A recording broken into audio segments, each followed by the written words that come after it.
Assalamualaikum warahmatullahi wabarakatuh. Pernahkah Anda mendengar tentang Rio Tinto, salah satu perusahaan pertambangan terbesar di dunia? Kini mari kita bongkar bersama rahasia sukses perusahaan tersebut.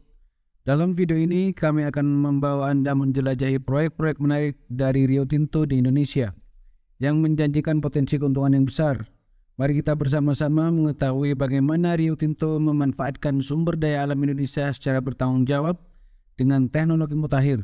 Simak terus video ini untuk menemukan keindahan serta potensi yang dimiliki Indonesia.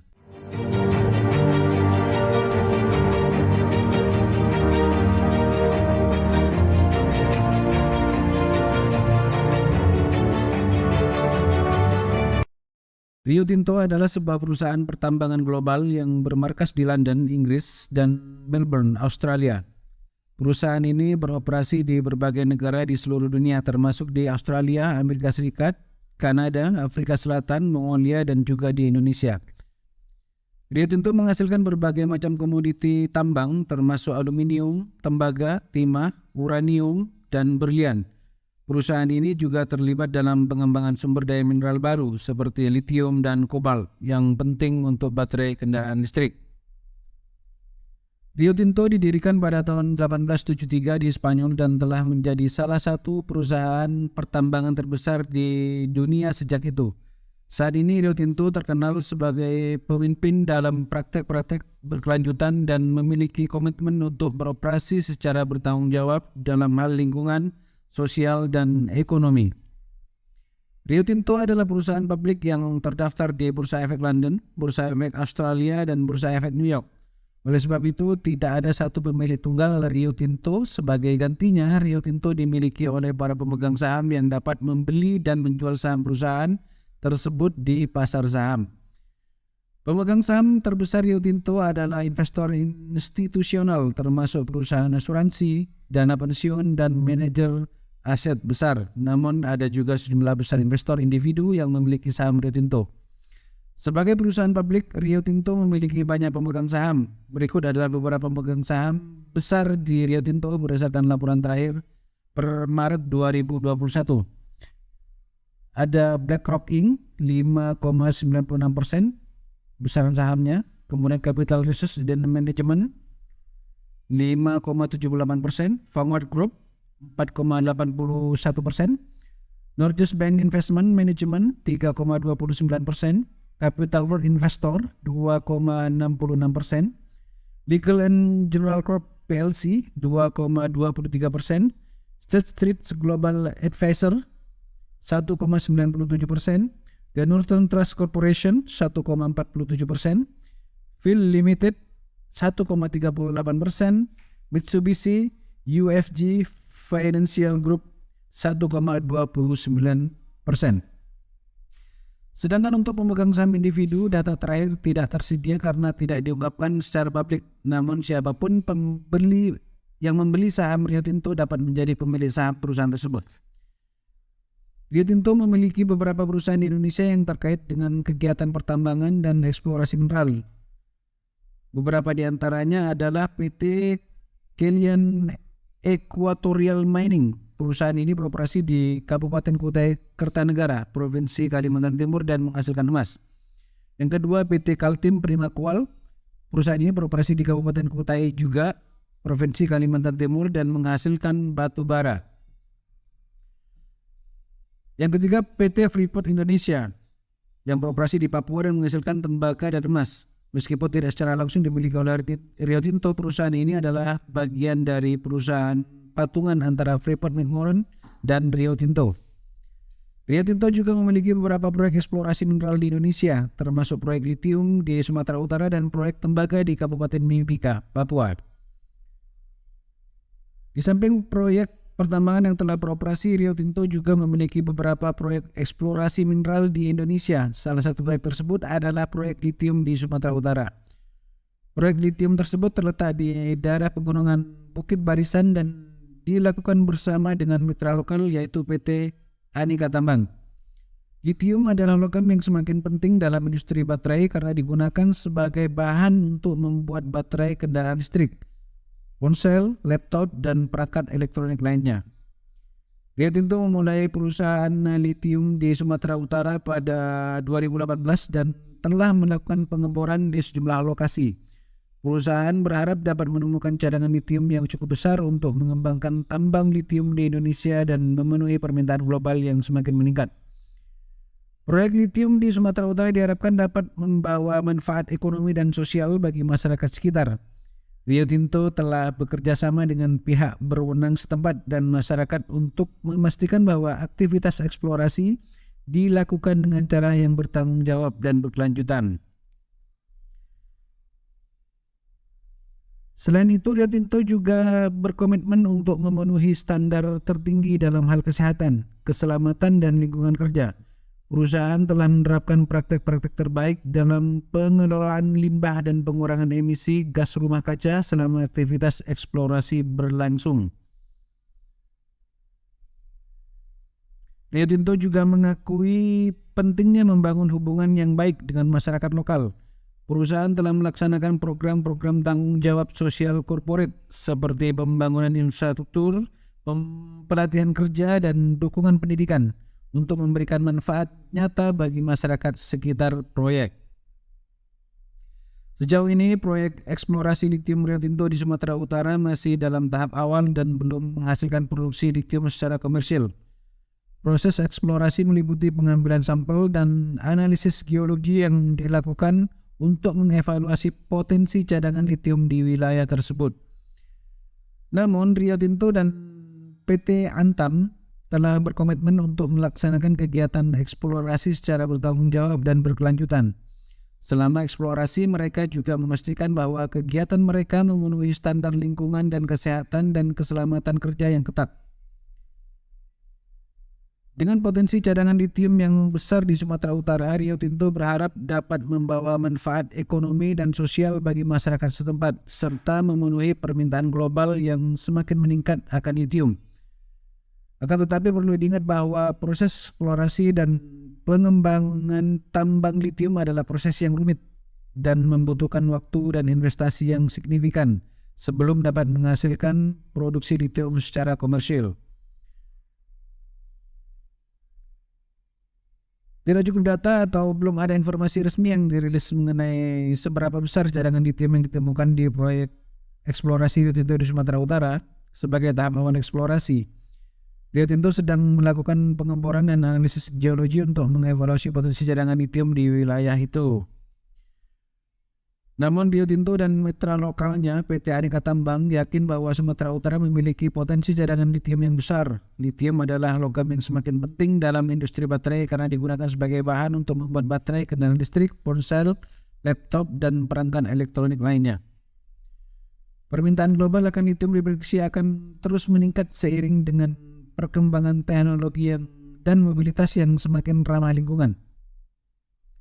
Rio Tinto berharap dapat menemukan cadangan lithium yang cukup besar untuk mengembangkan tambang lithium di Indonesia dan memberikan manfaat ekonomi dan sosial bagi masyarakat setempat.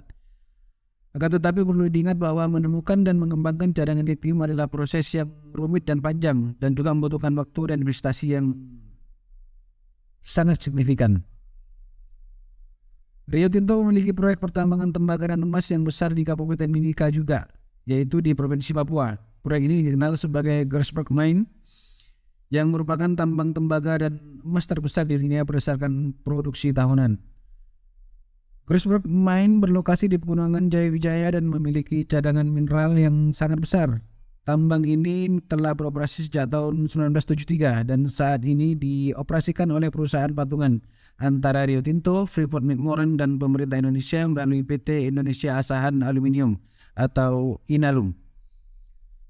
Selama bertahun-tahun, Grasberg Mine telah memberikan kontribusi besar bagi ekonomi Papua dan Indonesia secara keseluruhan. Tambang ini menyediakan lapangan kerja dan pendapatan bagi ribuan karyawan dan kontraktor, serta memberikan pendapatan bagi pemerintah melalui pajak dan royalti.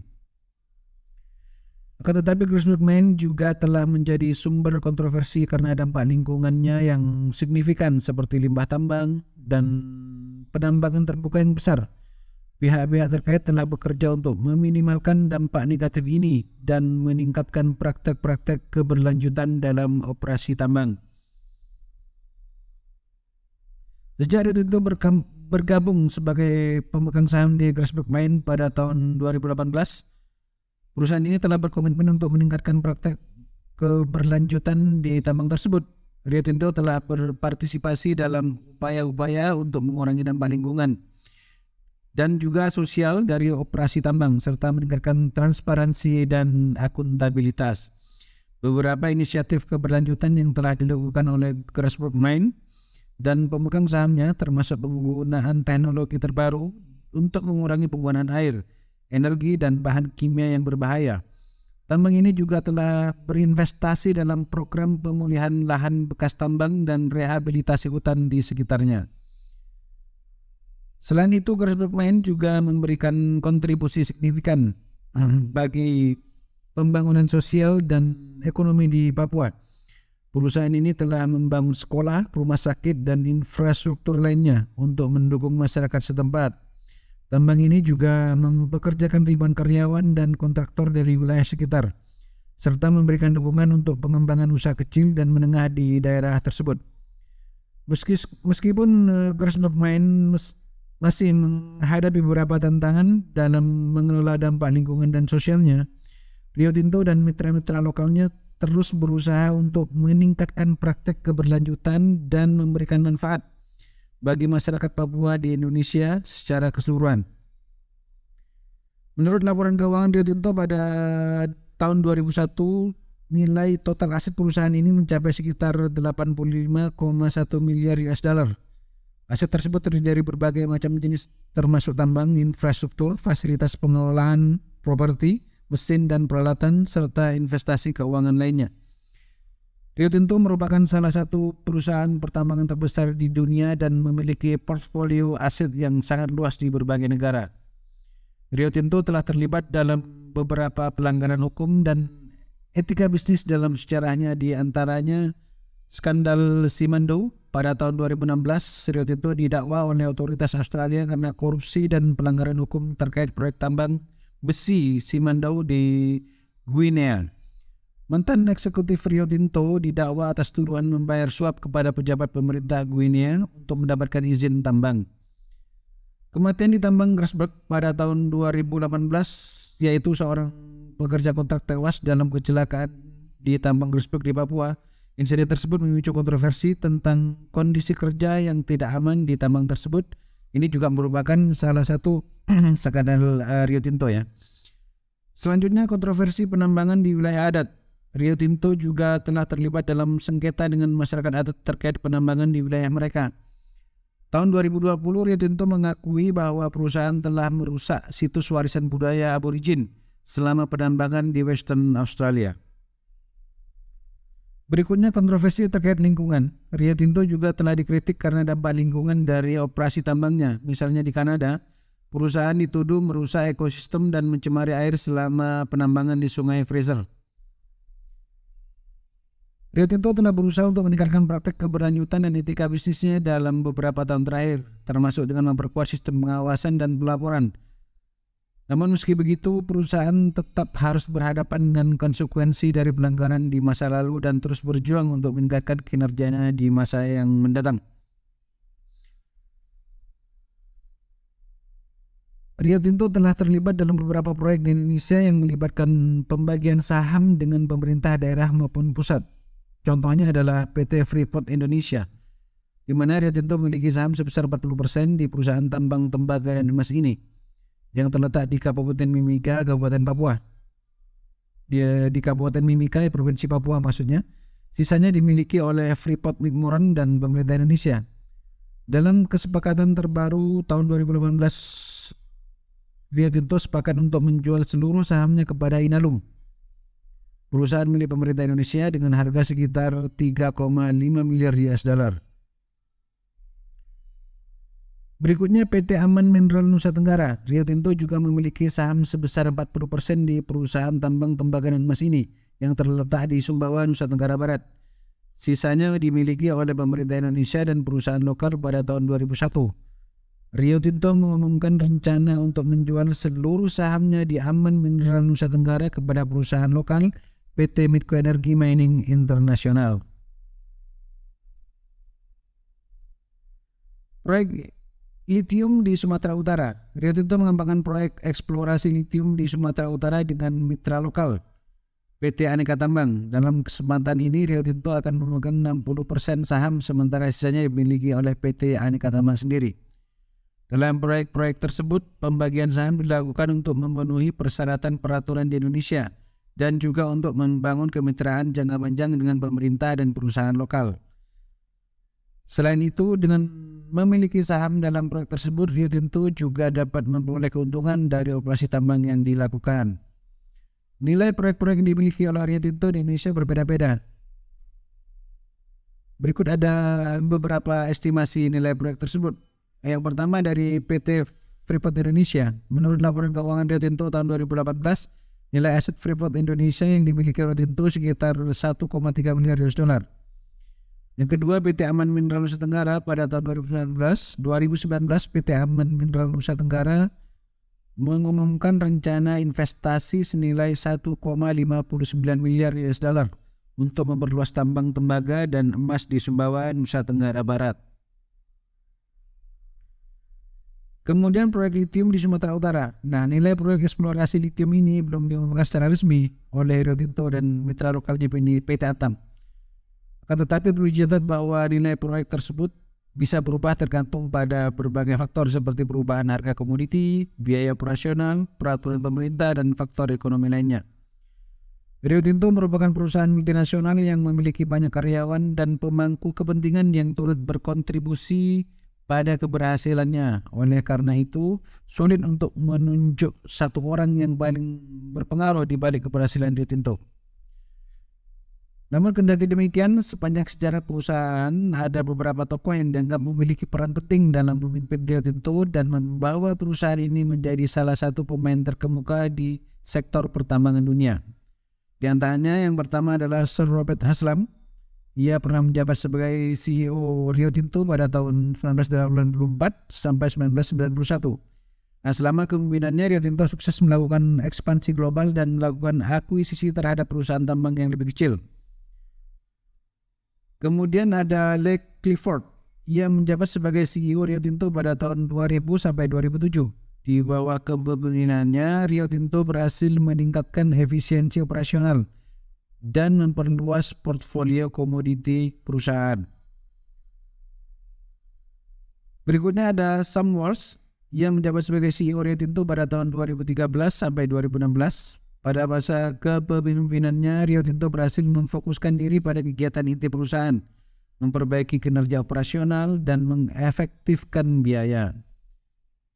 Namun perlu dicatat kembali bahwa keberhasilan Rio Tinto tidak hanya bergantung pada satu orang, tetapi melibatkan banyak pemangku kepentingan dan kerja keras dari seluruh karyawan perusahaan. Selain tiga tokoh yang telah disebutkan tadi, ada juga beberapa tokoh lain yang dianggap sebagai pengaruh atau memiliki pengaruh dalam keberhasilan Rio Tinto. Di antaranya adalah Sir Alban William Phillips. Ia merupakan insinyur asal Inggris yang pada tahun 1928 menciptakan teknologi pelletizing atau pelletizing, suatu teknologi yang sangat penting dalam produksi biji besi. Rio Tinto menjadi salah satu perusahaan pertama yang menggunakan teknologi ini dan berhasil meningkatkan efisiensi produksi biji besi. Kemudian ada Paul Skinner yang menjabat sebagai chairman Rio Tinto pada tahun 2003 sampai 2009. Nah, pada saat Rio Tinto dipimpin oleh Paul Skinner ini, Rio Tinto berhasil mengatasi krisis keuangan dan meningkatkan kinerja keuangan perusahaan. Kemudian ada Tom Albanese, ia menjabat sebagai CEO Rio Tinto pada tahun 2007 sampai 2013. Selama kepemimpinannya, Rio Tinto melakukan akuisisi atas Alcan, perusahaan produksi aluminium terkemuka di dunia. Setiap tokoh memiliki kontribusi yang berbeda-beda dalam sejarah perusahaan Rio Tinto dan memberikan pengaruh yang berarti dalam keberhasilan perusahaan. Saat ini, Jacques de Nasser menjabat sebagai chairman Rio Tinto sejak September 2018. Sedangkan untuk posisi CEO saat ini dijabat oleh Jacob Stausholm sejak Januari 2021 setelah menggantikan Jean Sebastian Jacques yang mengundurkan diri. Saat ini Rio Tinto memiliki beberapa direktur dan pejabat senior yang menjabat sebagai tangan kanan perusahaan di Indonesia. Namun informasi mengenai siapa tangan kanan Rio Tinto di Indonesia sangat terbatas dan sulit diakses. Rio Tinto Indonesia tidak secara terbuka mengumumkan siapa orang atau pejabat senior yang menjabat sebagai tangan kanannya di Indonesia. Tetapi Rio Tinto telah lama beroperasi di Indonesia dan memiliki banyak karyawan, mitra bisnis, dan pejabat pemerintah yang membantunya dalam menjalankan bisnisnya di Indonesia tercinta ini. Demikian video tentang Rio Tinto dan proyek-proyek menariknya di Indonesia. Semoga video ini dapat memberikan wawasan baru dan menginspirasi kita semua tentang bagaimana suatu perusahaan dapat beroperasi secara bertanggung jawab dengan memanfaatkan sumber daya alam secara optimal dan menjaga lingkungan secara komprehensif, yaitu lingkungan sekitar dari proyek-proyek tersebut. Jangan lupa untuk like dan subscribe untuk video-video menarik selanjutnya dari kami. Terima kasih telah menonton dan menyimak. Wassalamualaikum warahmatullahi wabarakatuh.